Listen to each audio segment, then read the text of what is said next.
안녕하세요. 지식과 지혜의 숲을 함께 거니는 여러분의 동반자입니다. 혹시 이런 경험 있으신가요?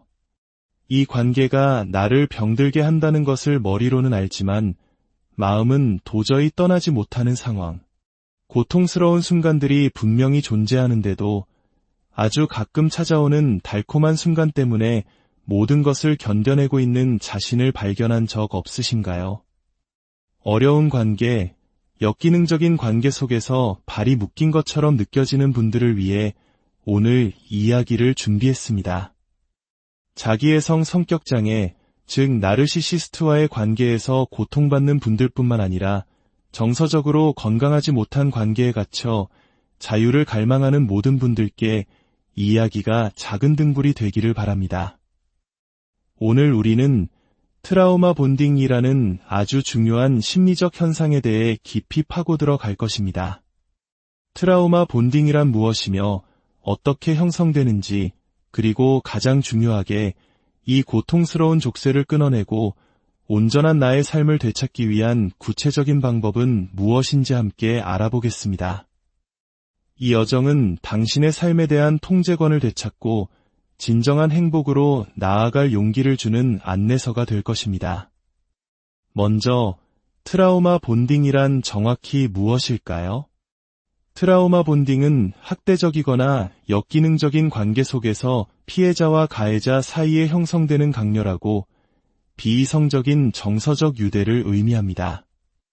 마치 스톡홀름 증후군처럼 자신을 해치는 사람에게 오히려 강한 애착과 동질감을 느끼게 되는 복잡한 심리 상태입니다. 예를 들어보겠습니다. 한 사람이 파트너로부터 지속적인 언어적, 정서적 학대를 당합니다. 하지만 파트너는 학대 후에 눈물을 흘리며 사과하고 다정하게 행동하며 다시는 그러지 않겠다고 맹세합니다. 피해자는 그 순간의 다정함과 변화에 대한 약속을 믿고 희망을 품습니다. 이번엔 정말 달라질 거야. 원래는 좋은 사람인데 라고 생각하며 관계를 이어갑니다. 하지만 얼마 지나지 않아 학대는 다시 반복됩니다. 이처럼 학대와 애정이 불규칙적으로 반복되는 패턴은 마치 도박과도 같습니다. 계속 돈을 잃으면서도 언젠가 터질 대박에 희망을 버리지 못하는 것처럼 피해자는 그 드물게 찾아오는 긍정적인 순간에 중독되어 관계를 떠나지 못합니다. 이 예측 불가능한 보상은 뇌의 쾌락 회로를 자극하여 안정적이고 건강한 애정보다 훨씬 더 강력한 중독성을 만들어냅니다. 우리 한국 문화에는 정이라는 독특하고 깊은 감정이 있습니다. 미운 정, 고운 정. 이 정 때문에 때로는 건강하지 못한 관계를 단칼에 끊어내기 어려워하기도 하죠. 하지만 트라우마 본딩은 이 정과는 근본적으로 다릅니다. 그것은 사랑이나 연민이 아닌 공포와 생존 본능, 그리고 간헐적 보상으로 얽힌 심리적 족쇄입니다. 가해자는 종종 피해자를 친구나 가족으로부터 교묘하게 고립시킵니다. 너를 진정으로 이해하는 사람은 나밖에 없어 와 같은 말을 반복하며 피해자의 세상이 자신을 중심으로 돌아가도록 만듭니다. 이렇게 고립된 피해자는 가해자에게 더욱 의존하게 되고 관계를 벗어나는 것은 곧 세상으로부터 완전히 단절되는 것 같은 두려움을 느끼게 됩니다. 피해자는 종종 가해자의 행동을 합리화하고 심지어 다른 사람들 앞에서 그를 변호하기도 합니다. 그 사람이 스트레스가 많아서 그랬을 거야. 내가 좀 더 잘했다면 그러지 않았을 텐데 와 같이 생각하며 학대의 원인을 자신에게서 찾기도 합니다. 이것은 극심한 감정적 혼란, 즉 인지 부조화의 결과입니다. 사랑하는 사람이 나를 해친다는 모순적인 현실을 받아들이기 어려워 현실을 왜곡해서라도 그 관계를 유지하려는 필사적인 방어기제인 셈입니다. 그렇다면 이 지독한 트라우마의 결속을 어떻게 끊어낼 수 있을까요? 이 과정은 분명 어렵고 고통스러울 수 있습니다. 하지만 기억하십시오. 치유는 가능하며 당신은 결코 혼자가 아닙니다. 이미 수많은 사람들이 이 길을 걸어 더 강해졌고 마침내 충만하고 행복한 삶을 되찾았습니다. 이제 당신의 자유를 향한 구체적인 13가지 발걸음을 안내해 드리겠습니다. 첫 번째, 당신 주변의 자원을 찾으십시오. 학대를 당하는 상황에서는 스스로 무력하다고 느끼기 쉽습니다. 하지만 당신을 도울 수 있는 자원은 생각보다 가까이에 있습니다. 여성긴급전화 1366과 같은 핫라인, 지역상담센터, 가정폭력 피해자 보호시설 등은 법률 지원, 심리치료, 자녀 돌봄, 심지어 경제적 자립을 위한 교육 프로그램까지 제공합니다. 가해자는 당신이 이런 정보를 찾지 못하도록 방해할 것입니다. 용기를 내어 문을 두드리십시오. 당신의 정보는 철저히 비밀로 유지되며 전문가들은 당신의 안전을 최우선으로 생각할 것입니다. 두 번째, 당신의 필요를 명확하고 단호하게 전달하십시오. 건강한 관계의 핵심은 경계 설정입니다. 당신의 필요와 감정을 솔직하고 자신감 있게 표현하는 연습을 시작해야 합니다. 나는 그런 식으로 대우받고 싶지 않아. 나에게 생각할 시간이 필요해.와 같이 명확하게 당신의 선을 긋는 것입니다. 가해자는 이 경계를 무너뜨리려 분노하거나 당신을 비난할 것입니다. 하지만 그 반응이 바로 이 관계가 얼마나 비정상적인지를 보여주는 증거입니다. 만약 상대방이 폭력적으로 변한다면 즉시 안전계획을 세우고 당신을 보호해야 합니다. 세 번째, 물리적, 감정적으로 거리를 두십시오. 상황을 객관적으로 보기 위해서는 거리가 필요합니다. 연락을 제한하고 소셜미디어를 차단하며 의식적으로 당신만의 관심사에 집중하는 시간을 가지세요. 숲속에 있으면 나무를 보지 못한 것처럼 한 발짝 물러나야만 관계의 전체적인 그림과 문제점을 명확히 볼 수 있습니다. 심리치료사의 도움을 받아 마음속으로 그 사람과의 연결을 끊어내는 시각화 훈련을 하는 것도 큰 도움이 됩니다. 이 거리는 당신을 올가매던 강렬한 감정의 소용돌이에서 벗어나 이성적인 판단을 내릴 수 있게 해줄 것입니다. 네 번째, 당신의 감정을 정면으로 마주하십시오.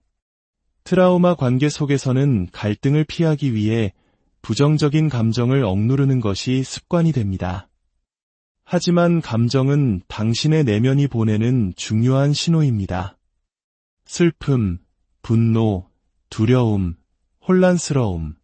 이 모든 감정들을 억누르지 말고 있는 그대로 느끼고 인정하십시오. 내가 지금 분노를 느끼는구나. 왜냐하면 부당한 대우를 받았기 때문이야. 이렇게 당신의 감정을 이해하고 그 원인을 파악하는 것은 문제 해결의 첫걸음입니다. 다섯 번째, 당신의 감정이 옳다고 인정해 주십시오.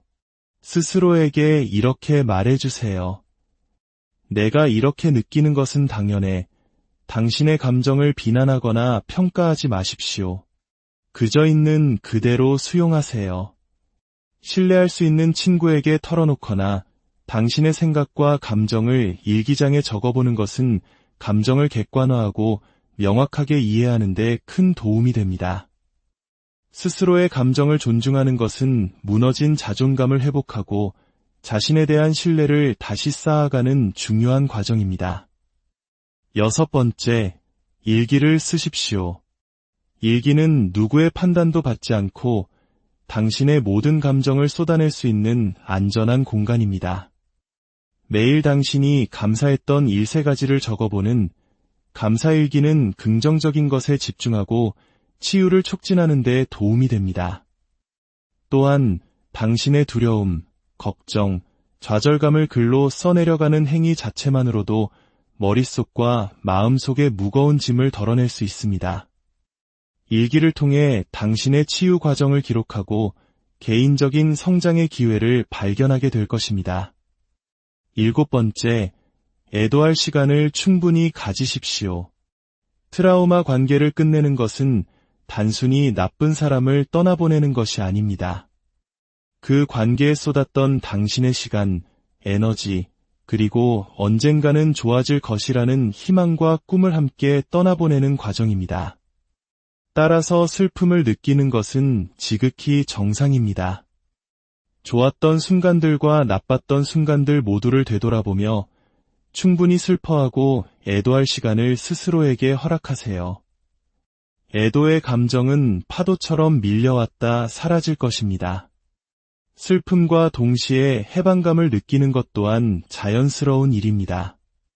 감정을 억누르는 것은 트라우마를 더욱 깊게 만들 뿐입니다.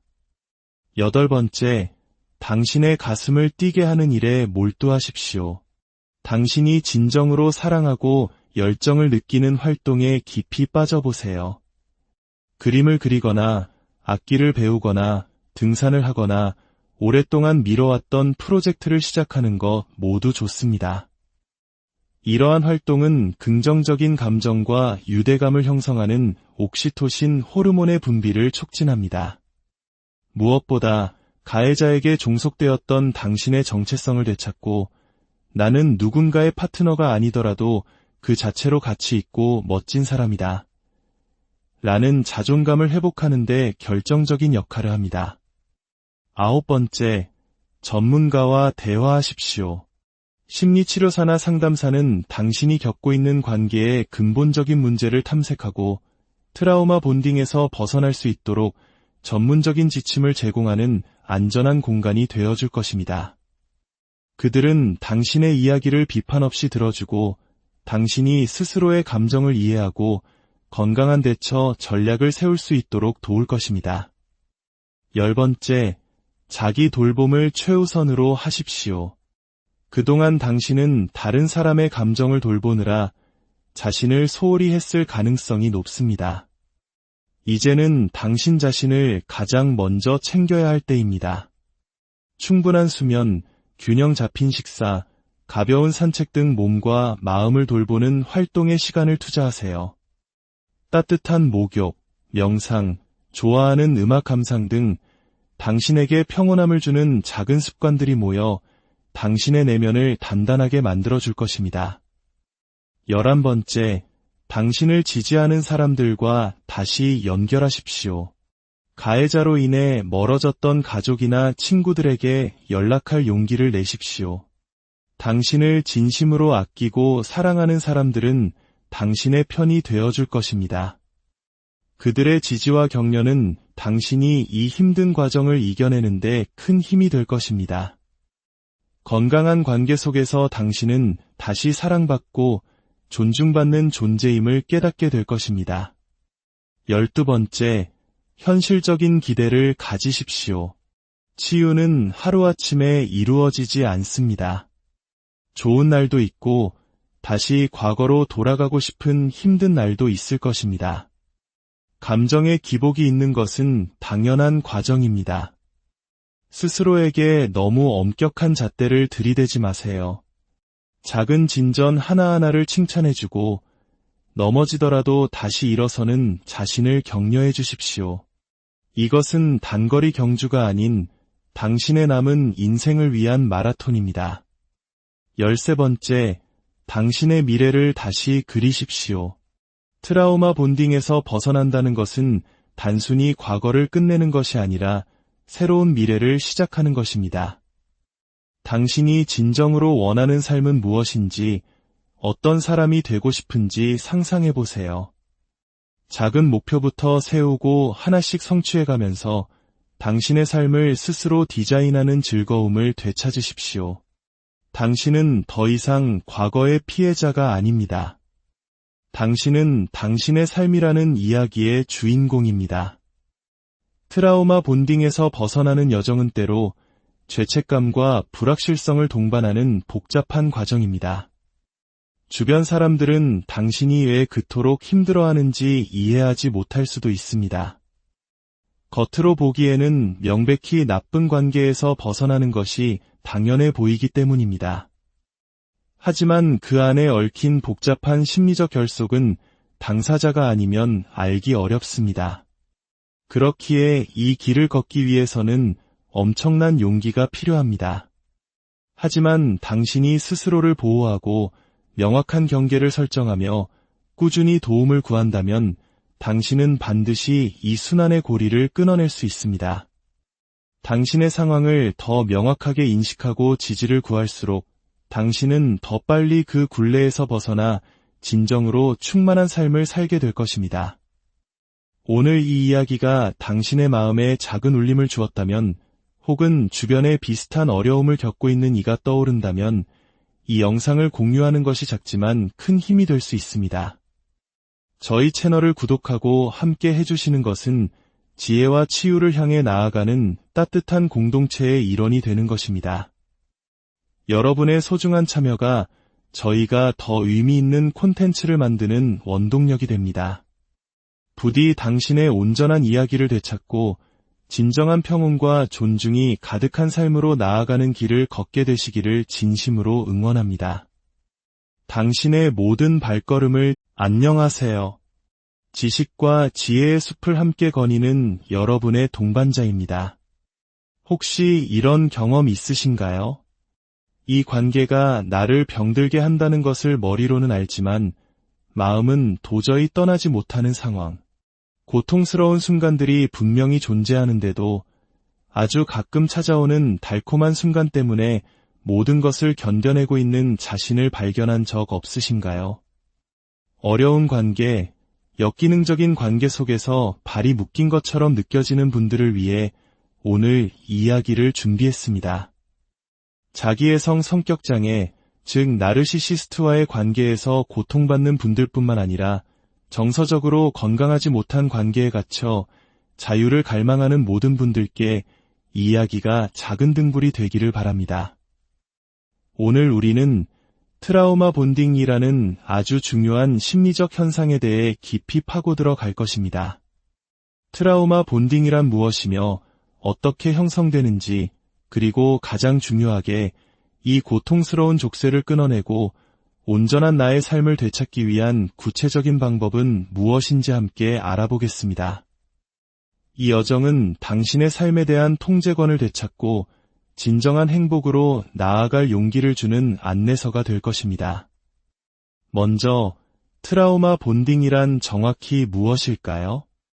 트라우마 본딩은 학대적이거나 역기능적인 관계 속에서 피해자와 가해자 사이에 형성되는 강렬하고 비이성적인 정서적 유대를 의미합니다.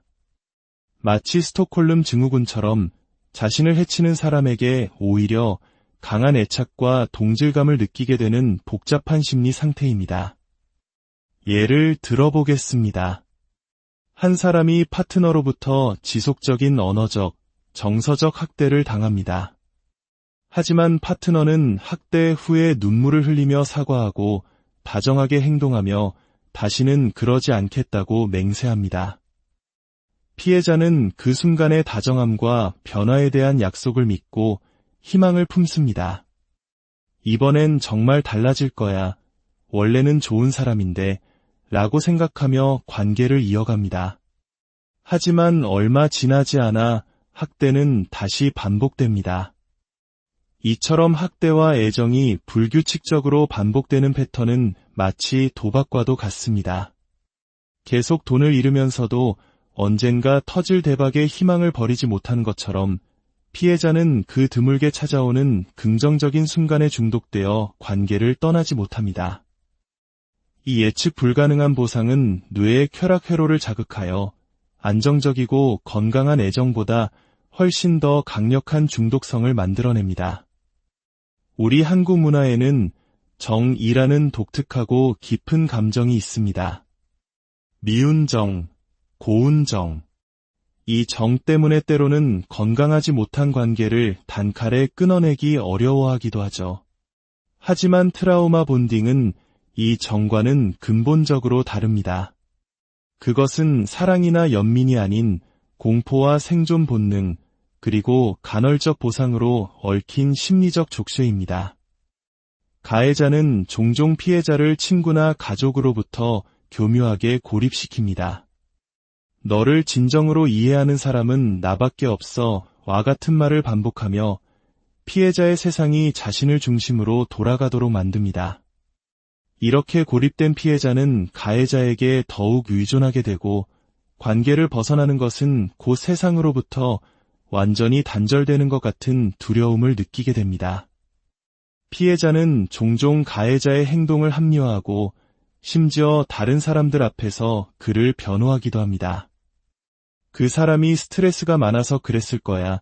내가 좀 더 잘했다면 그러지 않았을 텐데 와 같이 생각하며 학대의 원인을 자신에게서 찾기도 합니다. 이것은 극심한 감정적 혼란, 즉 인지 부조화의 결과입니다.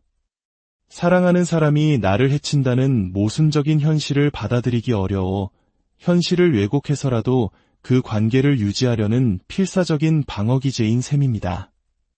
그렇다면 이 지독한 트라우마의 결속을 어떻게 끊어낼 수 있을까요?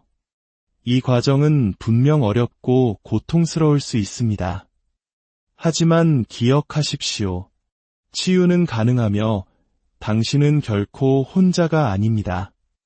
이미 수많은 사람들이 이 길을 걸어 더 강해졌고 마침내 충만하고 행복한 삶을 되찾았습니다. 이제 당신의 자유를 향한 구체적인 13가지 발걸음을 안내해 드리겠습니다. 첫 번째, 당신 주변의 자원을 찾으십시오. 학대를 당하는 상황에서는 스스로 무력하다고 느끼기 쉽습니다. 하지만 당신을 도울 수 있는 자원은 생각보다 가까이에 있습니다. 여성긴급전화 1366과 같은 핫라인, 지역상담센터, 가정폭력 피해자 보호시설 등은 법률 지원, 심리치료, 자녀 돌봄, 심지어 경제적 자립을 위한 교육 프로그램까지 제공합니다. 가해자는 당신이 이런 정보를 찾지 못하도록 방해할 것입니다. 용기를 내어 문을 두드리십시오. 당신의 정보는 철저히 비밀로 유지되며 전문가들은 당신의 안전을 최우선으로 생각할 것입니다. 두 번째, 당신의 필요를 명확하고 단호하게 전달하십시오. 건강한 관계의 핵심은 경계 설정입니다. 당신의 필요와 감정을 솔직하고 자신감 있게 표현하는 연습을 시작해야 합니다. 나는 그런 식으로 대우받고 싶지 않아. 나에게 생각할 시간이 필요해 와 같이 명확하게 당신의 선을 긋는 것입니다. 가해자는 이 경계를 무너뜨리려 분노하거나 당신을 비난할 것입니다. 하지만 그 반응이 바로 이 관계가 얼마나 비정상적인지를 보여주는 증거입니다. 만약 상대방이 폭력적으로 변한다면 즉시 안전계획을 세우고 당신을 보호해야 합니다. 세 번째, 물리적, 감정적으로 거리를 두십시오. 상황을 객관적으로 보기 위해서는 거리가 필요합니다. 연락을 제한하고 소셜미디어를 차단하며 의식적으로 당신만의 관심사에 집중하는 시간을 가지세요. 숲속에 있으면 나무를 보지 못한 것처럼 한 발짝 물러나야만 관계의 전체적인 그림과 문제점을 명확히 볼 수 있습니다. 심리치료사의 도움을 받아 마음속으로 그 사람과의 연결을 끊어내는 시각화 훈련을 하는 것도 큰 도움이 됩니다. 이 거리는 당신을 올가매던 강렬한 감정의 소용돌이에서 벗어나 이성적인 판단을 내릴 수 있게 해줄 것입니다. 네 번째, 당신의 감정을 정면으로 마주하십시오. 트라우마 관계 속에서는 갈등을 피하기 위해 부정적인 감정을 억누르는 것이 습관이 됩니다. 하지만 감정은 당신의 내면이 보내는 중요한 신호입니다. 슬픔, 분노, 두려움, 혼란스러움. 이 모든 감정들을 억누르지 말고 있는 그대로 느끼고 인정하십시오. 내가 지금 분노를 느끼는구나. 왜냐하면 부당한 대우를 받았기 때문이야. 이렇게 당신의 감정을 이해하고 그 원인을 파악하는 것은 문제 해결의 첫걸음입니다. 다섯 번째, 당신의 감정이 옳다고 인정해 주십시오. 스스로에게 이렇게 말해주세요. 내가 이렇게 느끼는 것은 당연해. 당신의 감정을 비난하거나 평가하지 마십시오. 그저 있는 그대로 수용하세요.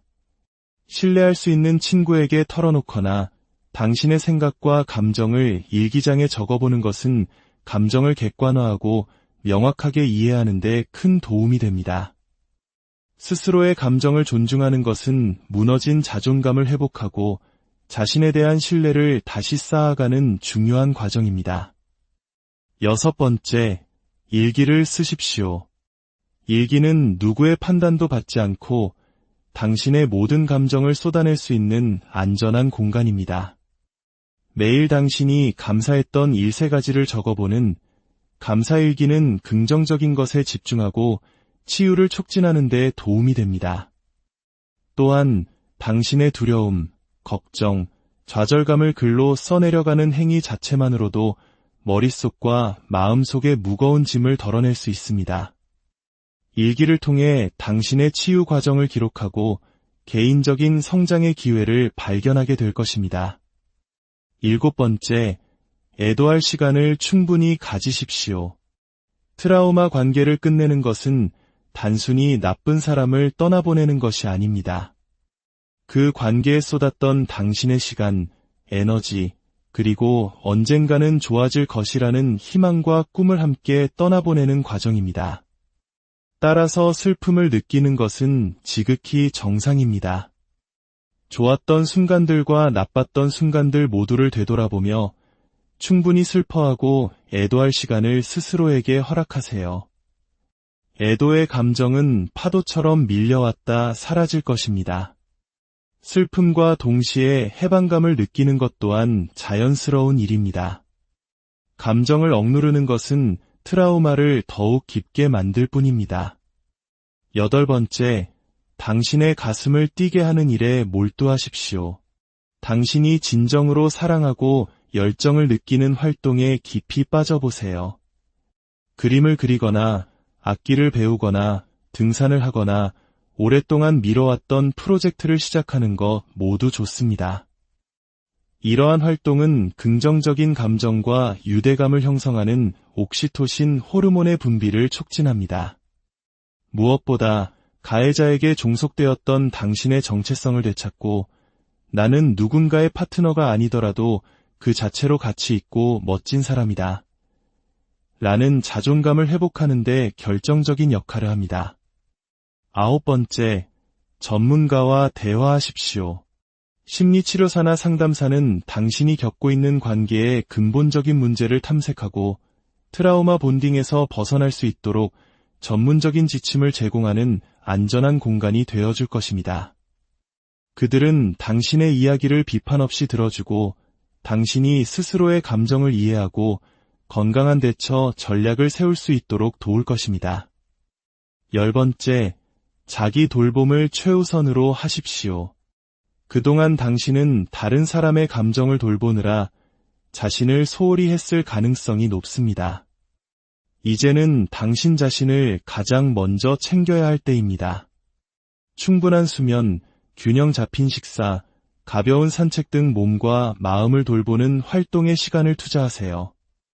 따뜻한 목욕, 명상, 좋아하는 음악 감상 등 당신에게 평온함을 주는 작은 습관들이 모여 당신의 내면을 단단하게 만들어줄 것입니다.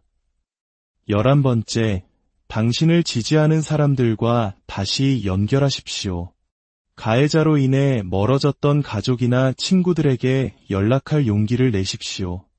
당신을 진심으로 아끼고 사랑하는 사람들은 당신의 편이 되어줄 것입니다.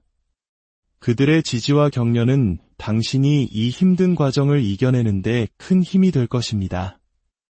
건강한 관계 속에서 당신은 다시 사랑받고 존중받는 존재임을 깨닫게 될 것입니다. 12번째, 현실적인 기대를 가지십시오. 치유는 하루아침에 이루어지지 않습니다. 좋은 날도 있고 다시 과거로 돌아가고 싶은 힘든 날도 있을 것입니다. 감정의 기복이 있는 것은 당연한 과정입니다. 스스로에게 너무 엄격한 잣대를 들이대지 마세요. 작은 진전 하나하나를 칭찬해주고 넘어지더라도 다시 일어서는 자신을 격려해 주십시오. 이것은 단거리 경주가 아닌 당신의 남은 인생을 위한 마라톤입니다. 13번째, 당신의 미래를 다시 그리십시오. 트라우마 본딩에서 벗어난다는 것은 단순히 과거를 끝내는 것이 아니라 새로운 미래를 시작하는 것입니다. 당신이 진정으로 원하는 삶은 무엇인지, 어떤 사람이 되고 싶은지 상상해 보세요. 작은 목표부터 세우고 하나씩 성취해가면서 당신의 삶을 스스로 디자인하는 즐거움을 되찾으십시오. 당신은 더 이상 과거의 피해자가 아닙니다. 당신은 당신의 삶이라는 이야기의 주인공입니다. 트라우마 본딩에서 벗어나는 여정은 때로 죄책감과 불확실성을 동반하는 복잡한 과정입니다. 주변 사람들은 당신이 왜 그토록 힘들어하는지 이해하지 못할 수도 있습니다. 겉으로 보기에는 명백히 나쁜 관계에서 벗어나는 것이 당연해 보이기 때문입니다. 하지만 그 안에 얽힌 복잡한 심리적 결속은 당사자가 아니면 알기 어렵습니다. 그렇기에 이 길을 걷기 위해서는 엄청난 용기가 필요합니다. 하지만 당신이 스스로를 보호하고 명확한 경계를 설정하며 꾸준히 도움을 구한다면 당신은 반드시 이 순환의 고리를 끊어낼 수 있습니다. 당신의 상황을 더 명확하게 인식하고 지지를 구할수록 당신은 더 빨리 그 굴레에서 벗어나 진정으로 충만한 삶을 살게 될 것입니다. 오늘 이 이야기가 당신의 마음에 작은 울림을 주었다면, 혹은 주변에 비슷한 어려움을 겪고 있는 이가 떠오른다면 이 영상을 공유하는 것이 작지만 큰 힘이 될 수 있습니다. 저희 채널을 구독하고 함께 해주시는 것은 지혜와 치유를 향해 나아가는 따뜻한 공동체의 일원이 되는 것입니다.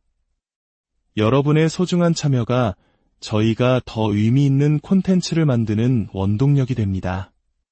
부디 당신의 온전한 이야기를 되찾고 진정한 평온과 존중이 가득한 삶으로 나아가는 길을 걷게 되시기를 진심으로 응원합니다. 당신의 모든 발걸음을 안녕하세요.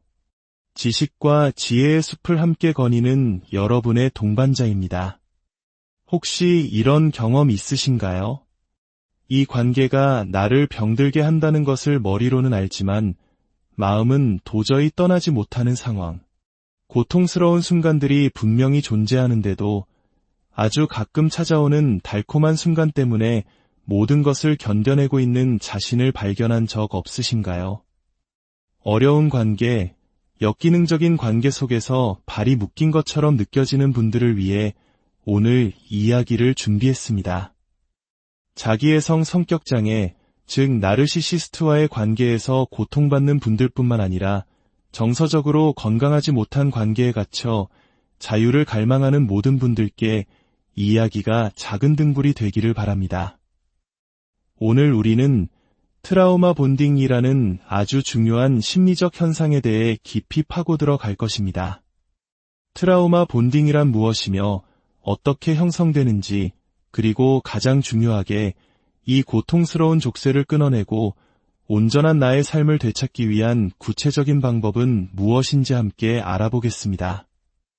이 여정은 당신의 삶에 대한 통제권을 되찾고 진정한 행복으로 나아갈 용기를 주는 안내서가 될 것입니다. 먼저, 트라우마 본딩이란 정확히 무엇일까요? 트라우마 본딩은 학대적이거나 역기능적인 관계 속에서 피해자와 가해자 사이에 형성되는 강렬하고 비이성적인 정서적 유대를 의미합니다. 마치 스톡홀름 증후군처럼 자신을 해치는 사람에게 오히려 강한 애착과 동질감을 느끼게 되는 복잡한 심리 상태입니다. 예를 들어보겠습니다. 한 사람이 파트너로부터 지속적인 언어적, 정서적 학대를 당합니다. 하지만 파트너는 학대 후에 눈물을 흘리며 사과하고 다정하게 행동하며 다시는 그러지 않겠다고 맹세합니다. 피해자는 그 순간의 다정함과 변화에 대한 약속을 믿고 희망을 품습니다. 이번엔 정말 달라질 거야. 원래는 좋은 사람인데 라고 생각하며 관계를 이어갑니다. 하지만 얼마 지나지 않아 학대는 다시 반복됩니다. 이처럼 학대와 애정이 불규칙적으로 반복되는 패턴은 마치 도박과도 같습니다.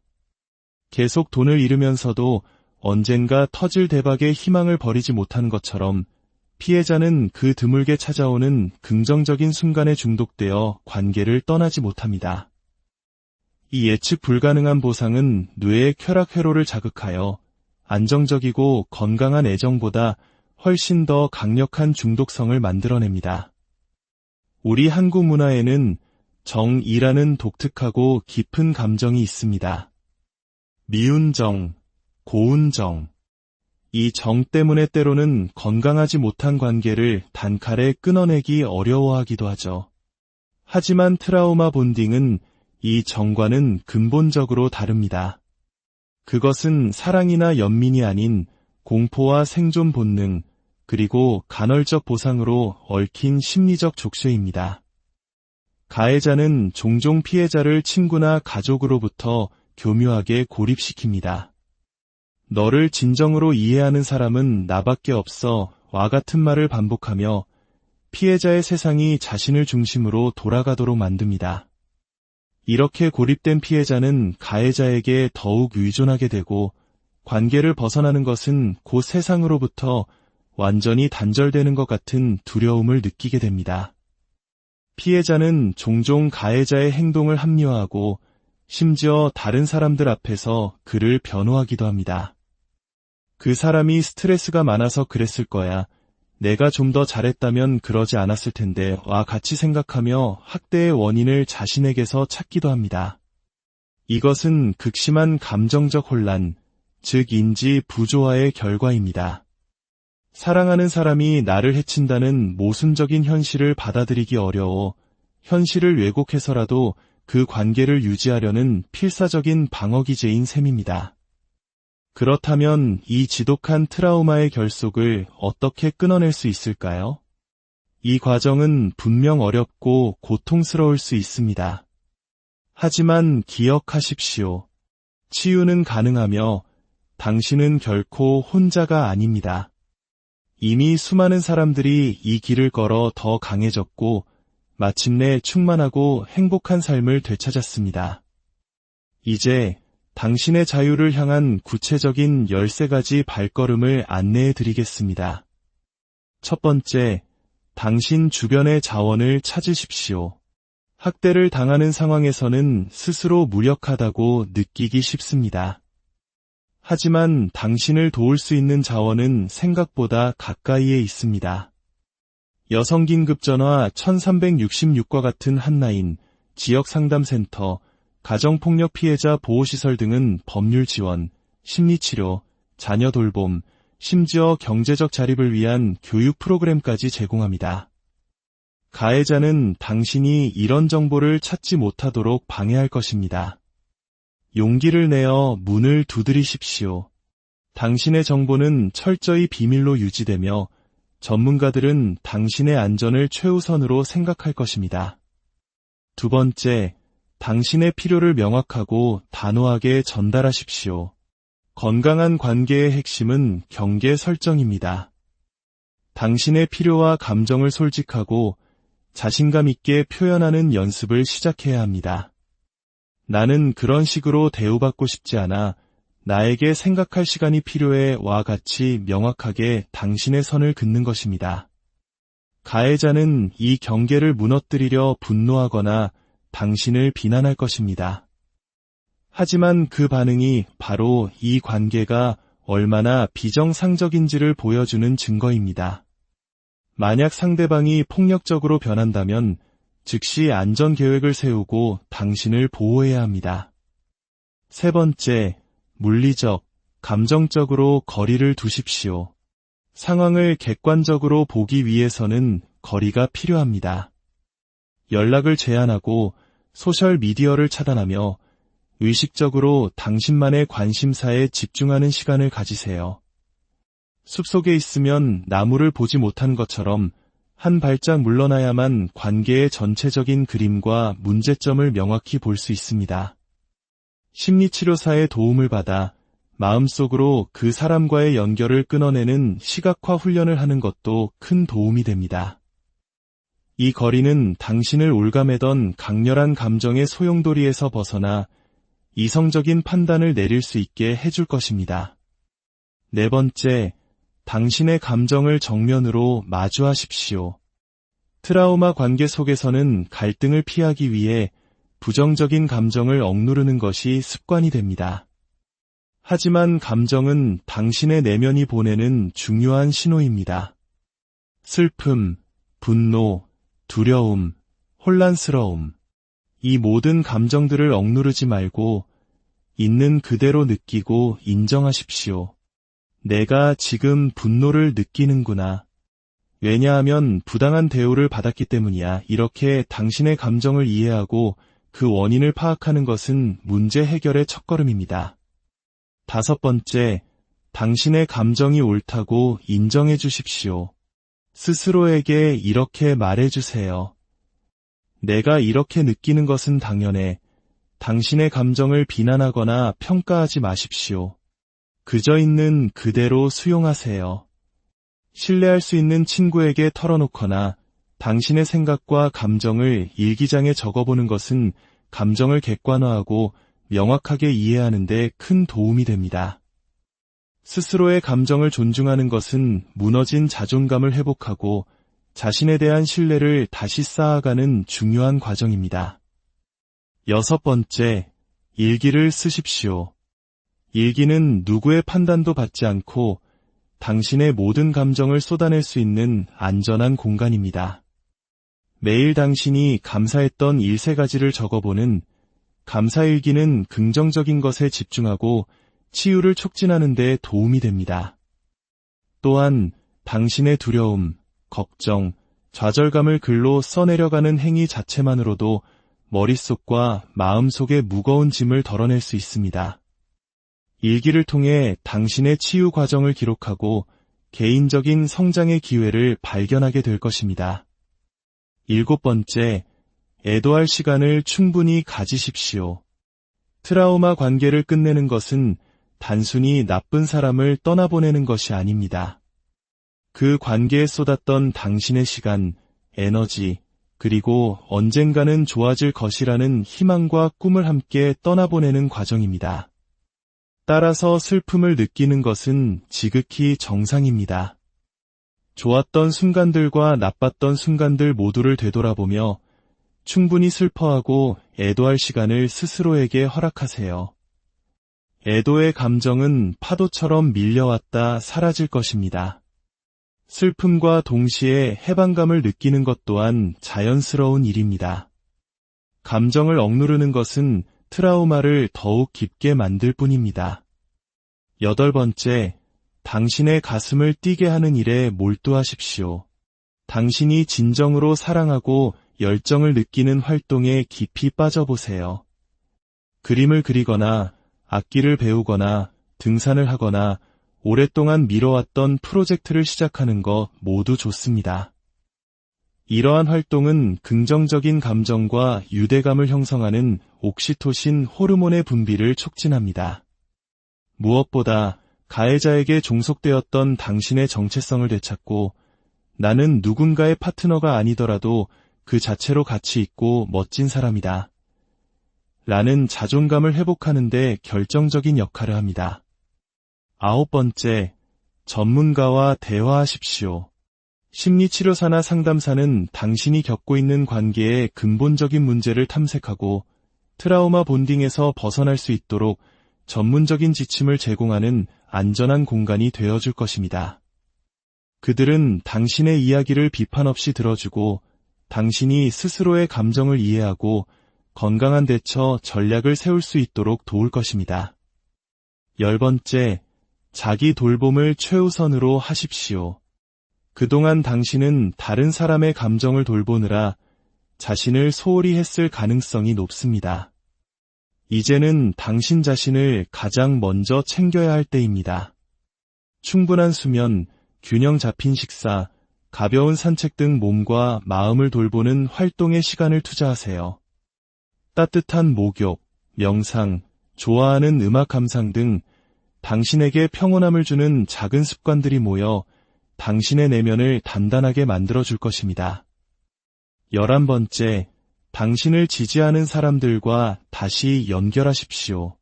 가해자로 인해 멀어졌던 가족이나 친구들에게 연락할 용기를 내십시오. 당신을 진심으로 아끼고 사랑하는 사람들은 당신의 편이 되어줄 것입니다. 그들의 지지와 격려는 당신이 이 힘든 과정을 이겨내는데 큰 힘이 될 것입니다. 건강한 관계 속에서 당신은 다시 사랑받고 존중받는 존재임을 깨닫게 될 것입니다. 12번째, 현실적인 기대를 가지십시오. 치유는 하루아침에 이루어지지 않습니다. 좋은 날도 있고 다시 과거로 돌아가고 싶은 힘든 날도 있을 것입니다. 감정의 기복이 있는 것은 당연한 과정입니다. 스스로에게 너무 엄격한 잣대를 들이대지 마세요. 작은 진전 하나하나를 칭찬해주고 넘어지더라도 다시 일어서는 자신을 격려해 주십시오. 이것은 단거리 경주가 아닌 당신의 남은 인생을 위한 마라톤입니다. 13번째, 당신의 미래를 다시 그리십시오. 트라우마 본딩에서 벗어난다는 것은 단순히 과거를 끝내는 것이 아니라 새로운 미래를 시작하는 것입니다. 당신이 진정으로 원하는 삶은 무엇인지, 어떤 사람이 되고 싶은지 상상해 보세요. 작은 목표부터 세우고 하나씩 성취해가면서 당신의 삶을 스스로 디자인하는 즐거움을 되찾으십시오. 당신은 더 이상 과거의 피해자가 아닙니다. 당신은 당신의 삶이라는 이야기의 주인공입니다. 트라우마 본딩에서 벗어나는 여정은 때로 죄책감과 불확실성을 동반하는 복잡한 과정입니다. 주변 사람들은 당신이 왜 그토록 힘들어하는지 이해하지 못할 수도 있습니다. 겉으로 보기에는 명백히 나쁜 관계에서 벗어나는 것이 당연해 보이기 때문입니다. 하지만 그 안에 얽힌 복잡한 심리적 결속은 당사자가 아니면 알기 어렵습니다. 그렇기에 이 길을 걷기 위해서는 엄청난 용기가 필요합니다. 하지만 당신이 스스로를 보호하고 명확한 경계를 설정하며 꾸준히 도움을 구한다면 당신은 반드시 이 순환의 고리를 끊어낼 수 있습니다. 당신의 상황을 더 명확하게 인식하고 지지를 구할수록 당신은 더 빨리 그 굴레에서 벗어나 진정으로 충만한 삶을 살게 될 것입니다. 오늘 이 이야기가 당신의 마음에 작은 울림을 주었다면, 혹은 주변에 비슷한 어려움을 겪고 있는 이가 떠오른다면 이 영상을 공유하는 것이 작지만 큰 힘이 될 수 있습니다. 저희 채널을 구독하고 함께 해주시는 것은 지혜와 치유를 향해 나아가는 따뜻한 공동체의 일원이 되는 것입니다. 여러분의 소중한 참여가 저희가 더 의미 있는 콘텐츠를 만드는 원동력이 됩니다. 부디 당신의 온전한 이야기를 되찾고 진정한 평온과 존중이 가득한 삶으로 나아가는 길을 걷게 되시기를 진심으로 응원합니다. 당신의 모든 발걸음을 안녕하세요. 지식과 지혜의 숲을 함께 거니는 여러분의 동반자입니다. 혹시 이런 경험 있으신가요? 이 관계가 나를 병들게 한다는 것을 머리로는 알지만 마음은 도저히 떠나지 못하는 상황. 고통스러운 순간들이 분명히 존재하는데도 아주 가끔 찾아오는 달콤한 순간 때문에 모든 것을 견뎌내고 있는 자신을 발견한 적 없으신가요? 어려운 관계, 역기능적인 관계 속에서 발이 묶인 것처럼 느껴지는 분들을 위해 오늘 이야기를 준비했습니다. 자기애성 성격장애, 즉 나르시시스트와의 관계에서 고통받는 분들뿐만 아니라 정서적으로 건강하지 못한 관계에 갇혀 자유를 갈망하는 모든 분들께 이 이야기가 작은 등불이 되기를 바랍니다. 오늘 우리는 트라우마 본딩이라는 아주 중요한 심리적 현상에 대해 깊이 파고들어 갈 것입니다. 트라우마 본딩이란 무엇이며 어떻게 형성되는지, 그리고 가장 중요하게 이 고통스러운 족쇄를 끊어내고 온전한 나의 삶을 되찾기 위한 구체적인 방법은 무엇인지 함께 알아보겠습니다. 이 여정은 당신의 삶에 대한 통제권을 되찾고 진정한 행복으로 나아갈 용기를 주는 안내서가 될 것입니다. 먼저 트라우마 본딩이란 정확히 무엇일까요? 트라우마 본딩은 학대적이거나 역기능적인 관계 속에서 피해자와 가해자 사이에 형성되는 강렬하고 비이성적인 정서적 유대를 의미합니다. 마치 스톡홀름 증후군처럼 자신을 해치는 사람에게 오히려 강한 애착과 동질감을 느끼게 되는 복잡한 심리 상태입니다. 예를 들어보겠습니다. 한 사람이 파트너로부터 지속적인 언어적, 정서적 학대를 당합니다. 하지만 파트너는 학대 후에 눈물을 흘리며 사과하고 다정하게 행동하며 다시는 그러지 않겠다고 맹세합니다. 피해자는 그 순간의 다정함과 변화에 대한 약속을 믿고 희망을 품습니다. 이번엔 정말 달라질 거야. 원래는 좋은 사람인데 라고 생각하며 관계를 이어갑니다. 하지만 얼마 지나지 않아 학대는 다시 반복됩니다. 이처럼 학대와 애정이 불규칙적으로 반복되는 패턴은 마치 도박과도 같습니다. 계속 돈을 잃으면서도 언젠가 터질 대박에 희망을 버리지 못하는 것처럼 피해자는 그 드물게 찾아오는 긍정적인 순간에 중독되어 관계를 떠나지 못합니다. 이 예측 불가능한 보상은 뇌의 쾌락 회로를 자극하여 안정적이고 건강한 애정보다 훨씬 더 강력한 중독성을 만들어냅니다. 우리 한국 문화에는 정이라는 독특하고 깊은 감정이 있습니다. 미운 정, 고운 정. 이 정 때문에 때로는 건강하지 못한 관계를 단칼에 끊어내기 어려워하기도 하죠. 하지만 트라우마 본딩은 이 정과는 근본적으로 다릅니다. 그것은 사랑이나 연민이 아닌 공포와 생존 본능, 그리고 간헐적 보상으로 얽힌 심리적 족쇄입니다. 가해자는 종종 피해자를 친구나 가족으로부터 교묘하게 고립시킵니다. 너를 진정으로 이해하는 사람은 나밖에 없어 와 같은 말을 반복하며 피해자의 세상이 자신을 중심으로 돌아가도록 만듭니다. 이렇게 고립된 피해자는 가해자에게 더욱 의존하게 되고 관계를 벗어나는 것은 곧 세상으로부터 완전히 단절되는 것 같은 두려움을 느끼게 됩니다. 피해자는 종종 가해자의 행동을 합리화하고 심지어 다른 사람들 앞에서 그를 변호하기도 합니다. 그 사람이 스트레스가 많아서 그랬을 거야. 내가 좀 더 잘했다면 그러지 않았을 텐데 와 같이 생각하며 학대의 원인을 자신에게서 찾기도 합니다. 이것은 극심한 감정적 혼란, 즉 인지 부조화의 결과입니다. 사랑하는 사람이 나를 해친다는 모순적인 현실을 받아들이기 어려워 현실을 왜곡해서라도 그 관계를 유지하려는 필사적인 방어기제인 셈입니다. 그렇다면 이 지독한 트라우마의 결속을 어떻게 끊어낼 수 있을까요? 이 과정은 분명 어렵고 고통스러울 수 있습니다. 하지만 기억하십시오. 치유는 가능하며 당신은 결코 혼자가 아닙니다. 이미 수많은 사람들이 이 길을 걸어 더 강해졌고 마침내 충만하고 행복한 삶을 되찾았습니다. 이제 당신의 자유를 향한 구체적인 13가지 발걸음을 안내해 드리겠습니다. 첫 번째, 당신 주변의 자원을 찾으십시오. 학대를 당하는 상황에서는 스스로 무력하다고 느끼기 쉽습니다. 하지만 당신을 도울 수 있는 자원은 생각보다 가까이에 있습니다. 여성긴급전화 1366과 같은 핫라인, 지역상담센터, 가정폭력 피해자 보호시설 등은 법률 지원, 심리치료, 자녀 돌봄, 심지어 경제적 자립을 위한 교육 프로그램까지 제공합니다. 가해자는 당신이 이런 정보를 찾지 못하도록 방해할 것입니다. 용기를 내어 문을 두드리십시오. 당신의 정보는 철저히 비밀로 유지되며 전문가들은 당신의 안전을 최우선으로 생각할 것입니다.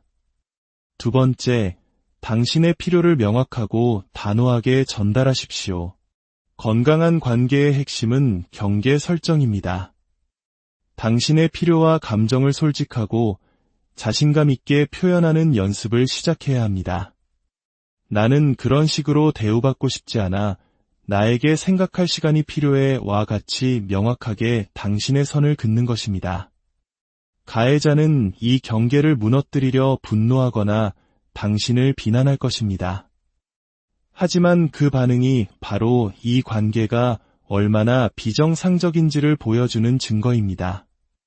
만약 상대방이 폭력적으로 변한다면 즉시 안전 계획을 세우고 당신을 보호해야 합니다. 세 번째, 물리적, 감정적으로 거리를 두십시오. 상황을 객관적으로 보기 위해서는 거리가 필요합니다. 연락을 제한하고 소셜미디어를 차단하며 의식적으로 당신만의 관심사에 집중하는 시간을 가지세요. 숲속에 있으면 나무를 보지 못한 것처럼 한 발짝 물러나야만 관계의 전체적인 그림과 문제점을 명확히 볼 수 있습니다. 심리치료사의 도움을 받아 마음속으로 그 사람과의 연결을 끊어내는 시각화 훈련을 하는 것도 큰 도움이 됩니다. 이 거리는 당신을 올가매던 강렬한 감정의 소용돌이에서 벗어나 이성적인 판단을 내릴 수 있게 해줄 것입니다.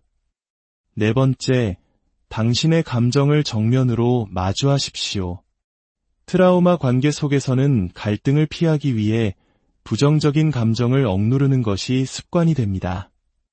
하지만 감정은 당신의 내면이 보내는 중요한 신호입니다. 슬픔, 분노, 두려움, 혼란스러움. 이 모든 감정들을 억누르지 말고 있는 그대로 느끼고 인정하십시오. 내가 지금 분노를 느끼는구나. 왜냐하면 부당한 대우를 받았기 때문이야. 이렇게 당신의 감정을 이해하고 그 원인을 파악하는 것은 문제 해결의 첫걸음입니다. 다섯 번째, 당신의 감정이 옳다고 인정해 주십시오. 스스로에게 이렇게 말해 주세요. 내가 이렇게 느끼는 것은 당연해. 당신의 감정을 비난하거나 평가하지 마십시오. 그저 있는 그대로 수용하세요. 신뢰할 수 있는 친구에게 털어놓거나 당신의 생각과 감정을 일기장에 적어보는 것은 감정을 객관화하고 명확하게 이해하는 데 큰 도움이 됩니다. 스스로의 감정을 존중하는 것은 무너진 자존감을 회복하고 자신에 대한 신뢰를 다시 쌓아가는 중요한 과정입니다. 여섯 번째, 일기를 쓰십시오. 일기는 누구의 판단도 받지 않고 당신의 모든 감정을 쏟아낼 수 있는 안전한 공간입니다. 매일 당신이 감사했던 13가지를 적어보는 감사일기는 긍정적인 것에 집중하고 치유를 촉진하는 데 도움이 됩니다. 또한 당신의 두려움, 걱정, 좌절감을 글로 써내려가는 행위 자체만으로도 머릿속과 마음속의 무거운 짐을 덜어낼 수 있습니다. 일기를 통해 당신의 치유 과정을 기록하고 개인적인 성장의 기회를 발견하게 될 것입니다. 일곱 번째, 애도할 시간을 충분히 가지십시오. 트라우마 관계를 끝내는 것은 단순히 나쁜 사람을 떠나보내는 것이 아닙니다. 그 관계에 쏟았던 당신의 시간, 에너지, 그리고 언젠가는 좋아질 것이라는 희망과 꿈을 함께 떠나보내는 과정입니다. 따라서 슬픔을 느끼는 것은 지극히 정상입니다. 좋았던 순간들과 나빴던 순간들 모두를 되돌아보며 충분히 슬퍼하고 애도할 시간을 스스로에게 허락하세요. 애도의 감정은 파도처럼 밀려왔다 사라질 것입니다. 슬픔과 동시에 해방감을 느끼는 것 또한 자연스러운 일입니다. 감정을 억누르는 것은 트라우마를 더욱 깊게 만들 뿐입니다. 여덟 번째, 당신의 가슴을 뛰게 하는 일에 몰두하십시오. 당신이 진정으로 사랑하고 열정을 느끼는 활동에 깊이 빠져보세요.